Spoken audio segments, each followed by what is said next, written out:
Fake കളിച്ചിട്ട് fake കളിക്കാനാണെങ്കിൽ fake കളി നല്ല ഗെയിം ആണെങ്കിൽ അവള് നല്ല ഗെയിം അനീഷേട്ടനായിട്ട് ഭയങ്കരമായിട്ട് കമ്പനിയായി. അതെ അതെ, അവൾക്ക് മനസ്സിലായി അനീഷിന് പുറത്ത് നല്ല ആൾക്കാരെ കമ്പനിയായ സാധാരണക്കാരിൽ നിന്ന് വന്ന ആളല്ലേ.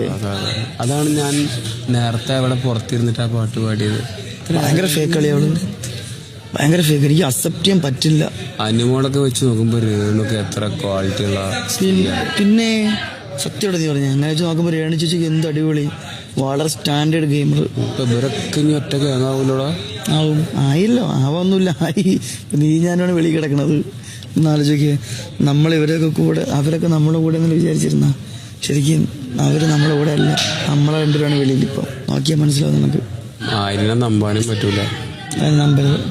അപ്പൊ അനുവിന്റെ കൂടെയാണ് എപ്പോഴും. അതിനിടയ്ക്ക് ഷാനവാസിന്റെ ഷോ അങ്ങനെ ഒരു സൈഡിൽ കൂടെ, അയ്യോ ഷാനവാസിന്റെ വിചാരം ഷാനവാസ് എന്തോ വലിയ സംഭവം, പാവപ്പെട്ട് വരുത്തുന്നത്. അതങ്ങനെ പാവത്താൻ കളിച്ച അഭിലാഷ്, പിന്നെ മിസ്റ്റർ പെർഫെക്റ്റ് കളിച്ച് ഓടിയൽ.